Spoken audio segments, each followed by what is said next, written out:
Welcome to Channel AMEC, your insight to the Australian visa system.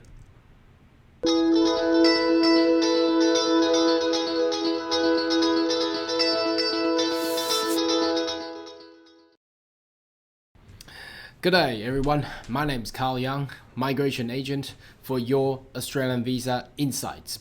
Now today in this video, I'd like to take this opportunity to introduce all types of working visa that requires an employer to sponsor you. Now there are so many types of working visas. Some of them only allows you to work and stay in Australia, and some of them does provide opportunity to migrate and become a permanent resident in Australia. So today, this video will be a little bit lengthy, but will provide an overview of all these type of visas. It may suit you, it may not, but it may give you more ideas of what you can do and how you could utilize the visa in order to actually work in Australia. Now let's jump into the immigration website. So to start with, I will start with this subclass 494 as it is the newly established regional provisional visa, which replaces the original 187 RSMS visa. Now, the differences between this one and all the other one is it actually allows you to access to the regional occupation list, which is ROL, that you can actually find on the website. So if you are not familiar with, probably just Google ROL or regional occupation list, then you could see a full list of these occupations that is not generally viable to be sponsored if you are in an urban or city area.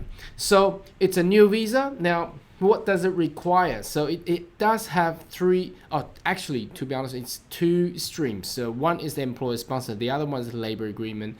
Now that one is not what we're gonna focus today. And the other one called subsequent, that right underneath me, right down here, subsequent entry, that's for your partner or member of family units to actually come in. So the employer sponsor visa, as we have to stick into there.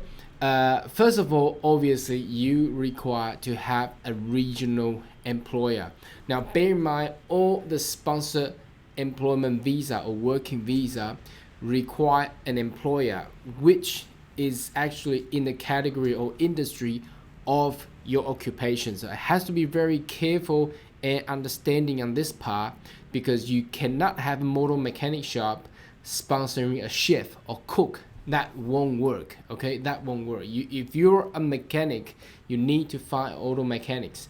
If you are a restaurant owners, then all you can find is a restaurant manager or a chef or cook. Okay, so you cannot find, or you cannot sponsor, for example, a lot of restaurants trying to sponsor accountants. You cannot do that. You have to match the industry and the nature of the occupations, and that's first thing first. Now, employer sponsor stream that under the subclass 494 here, right, what we can see, let's go into the eligibility.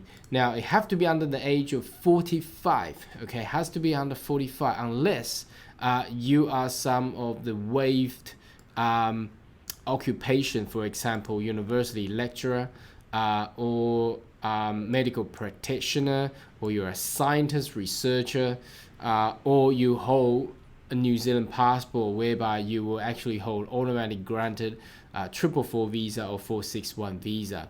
Other than that, nope, you are required to be under 45 years old. Now, obviously you need an approved sponsor, and you need to have a relevant skills and qualifications. So if you claim to be a chef, then you should have a diploma of commercial cookery or something that equivalent to that, and you're required to have a skill assessment done with a positive result. Plus, you're required to have at least minimum full-time 3 years working experience within your skills or occupation, and that has to be a post qualifications. What does that mean? That means if you have been working as a chef or cook before you actually gain the diploma of commercial cookery, now that cannot be counted. Okay, so that's another thing that we need to watch out for. Okay, so again, down here, you need to have a positive skill assessments, and you need to have a competent English. Now, competent English basically equivalent to an IELTS level of 6 across 4 bands. So it seems to be quite hard, but you do have the incentive. If your employer is in regional Australia, you are able to actually pick more occupations than all the other visa categories.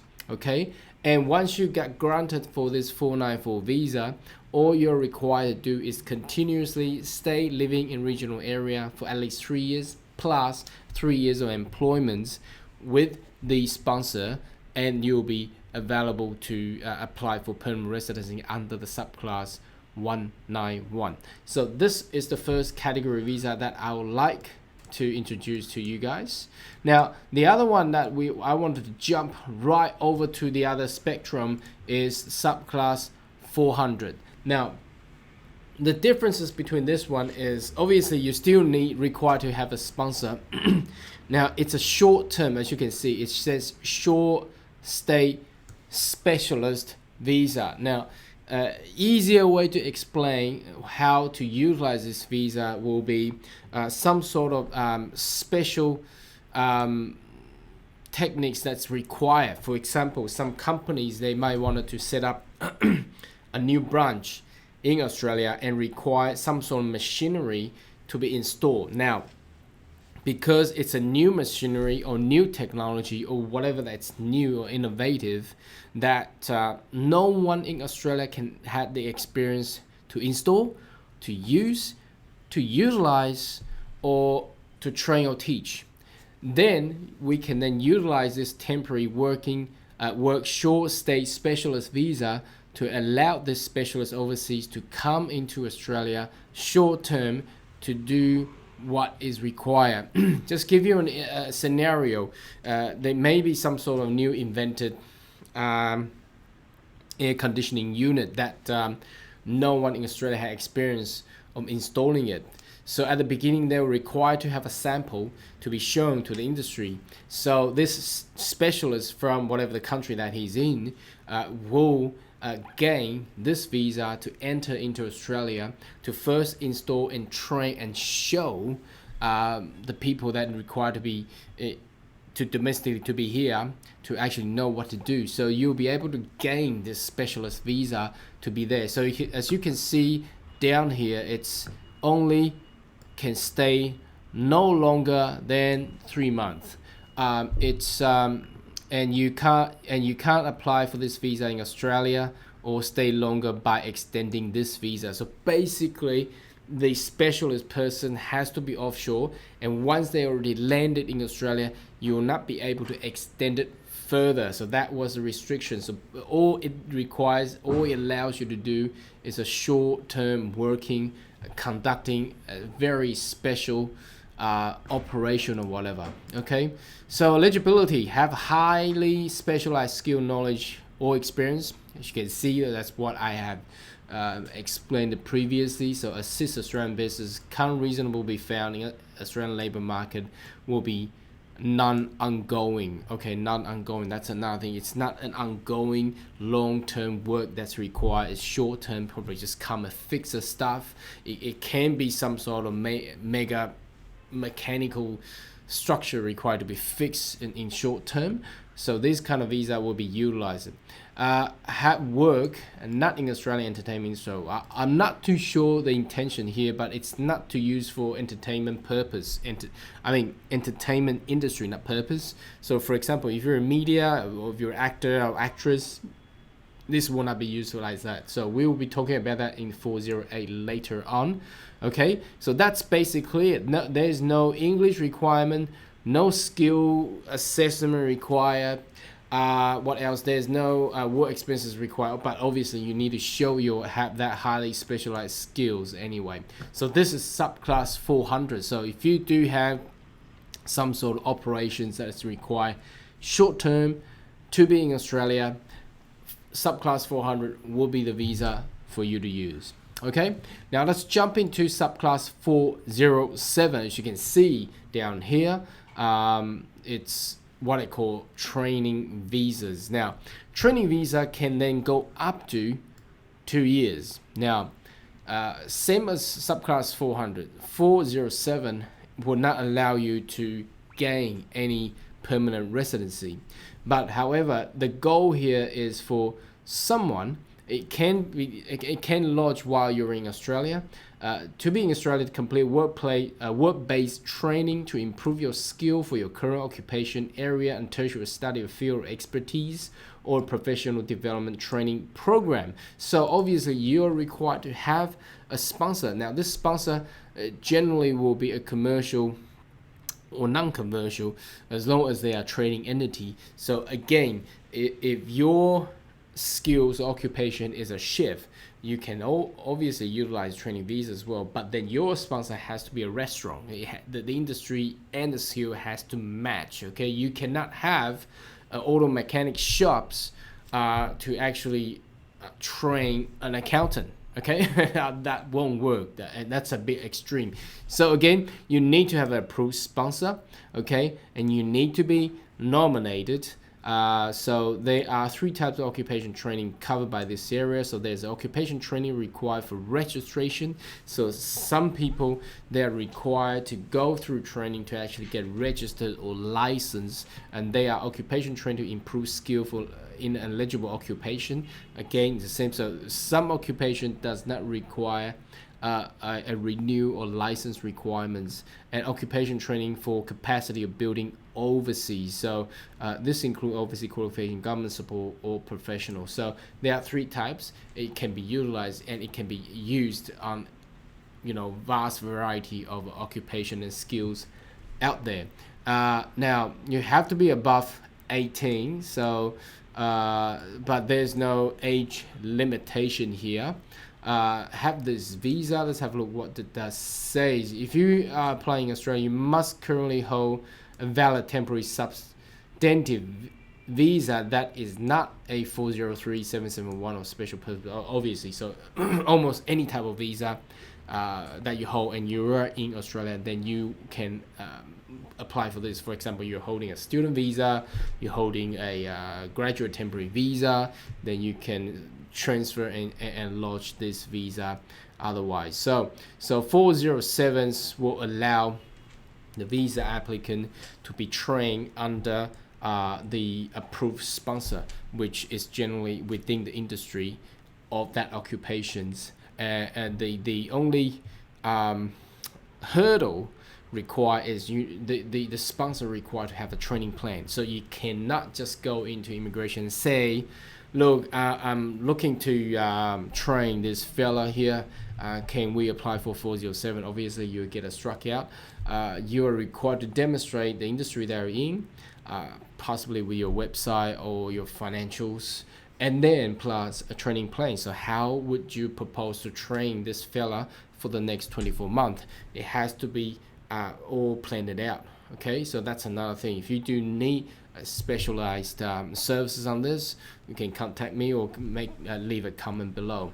Now the next one that we wanted to see is the subclass 40A. Now in my previous videos I did introduce a bit about this temporary activity visa. So again, 408 does not have the capacity to allow visa applicants to transfer into a permanent residency. So it can max out to a certain length of time, depends on which program that you're in. So it does have a lot of different streams. So let's have a look. If you're in a special program which is generally a community-based or cultural-based, you can have it up to 12 months. Now, every single one of these have their differences. I'm not gonna go into those detail, but if you does have an interest to know more, more than happy to leave a comment below.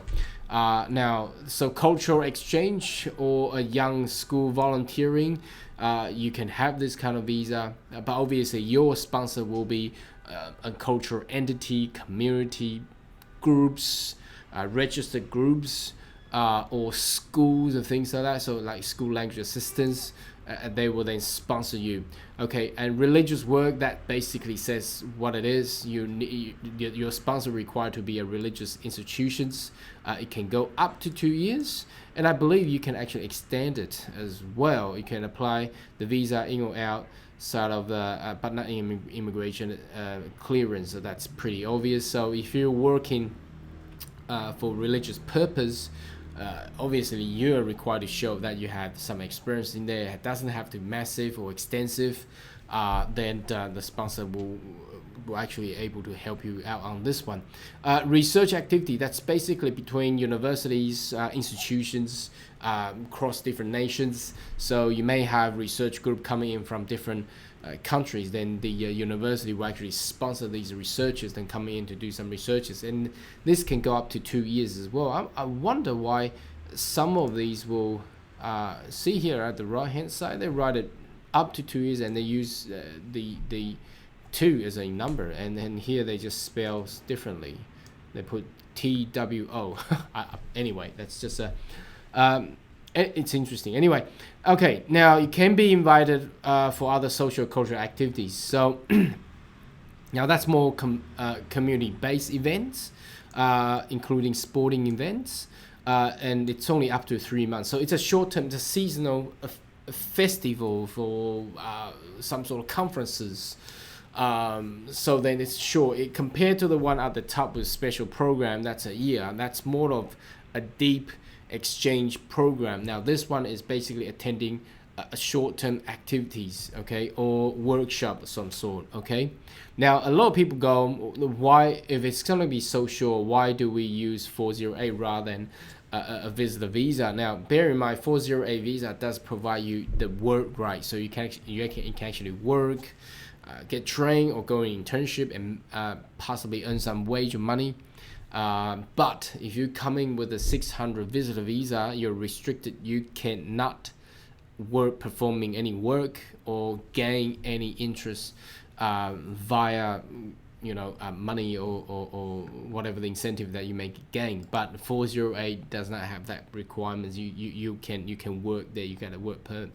Okay, sporting activities, it can go up to 2 years. So that includes a lot of coaches, soccer coach, tennis coach, swimming coach, or possibly the actual athlete, the sportsman or sportswoman. So they are required to come to Australia for long-term training. So a lot of people thought that Australia only opens their facility to train Australians, but in fact, Australia is an international sports training nations, so it actually welcome a lot of different sportsmen or athletes from every different nations to come to Australia to train. So they will utilize this visa as a sporting activities, or they come here to participate, for example, World Cups, the Commonwealth Game, Olympics, if there's any in the future. They will all come in with the sporting activities visas. So it's up to 2 years. Now remember, when we were at the 400 visa, they say it can't be used for entertainment activities. Now here we go. So entertainment activities, you're coming here to do shows, touring around Australia, performing, and they will come with entertainment activities. But your organizations gotta be a sponsor of some sort of media or entertainment industry anyway. So it's kind of filming, television. So that's how you see a lot of actors and actresses have to show somewhere in Australia. Then they will come in with this visa, and they do all these production required filming and things like that. It can go up to 2 years, because some films or documentaries requires very lengthy time. Okay, and you can bring your family members as well. So the last two will be super yacht crew. That's basically, it tells what it is already. So if you're a crew member of super yacht, you're coming with this visa.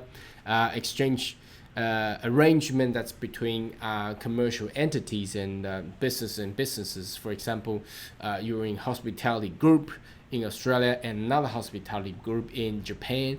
They want to do some exchange between the cultural or whatever infusion of food or dishes they wanted to do exchange with. They'll exchange their chef or they exchange their management teams. They can do that. Now, bear in mind, 408 does not have any age limitations. Some visa require English, like the student exchange thing. But predominantly, most of them, no, there's no requirement there.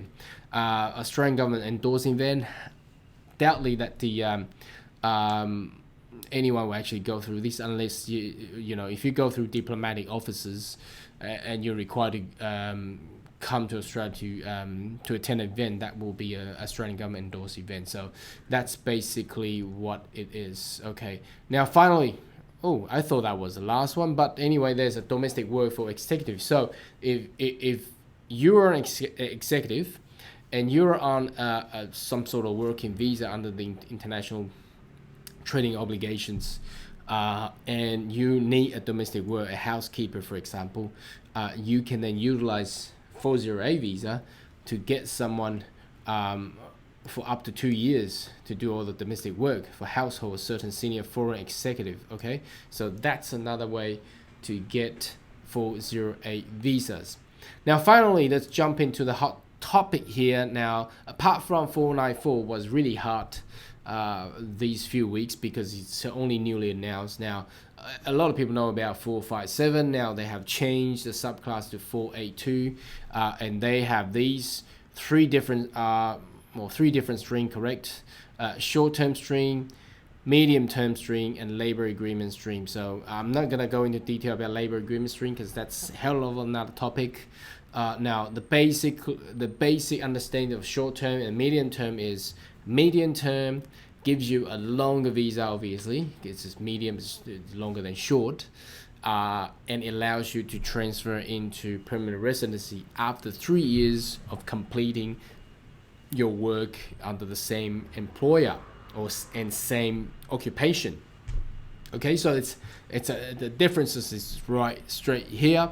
Now, once you jump into short-term string and medium-term string, the other differences there is the occupation list is different. So some occupation you can do it in medium term. For example, chef, you can. Short term, you can be a cook, not a chef, but you get a short term.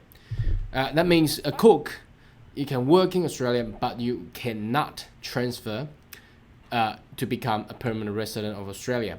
And that's basically the two differences. Now, the common requirement for these two streams and under the subclass 482 is that you're required to have English. Now, the English does not have to be competent, but it has to be above IELTS 5 or above.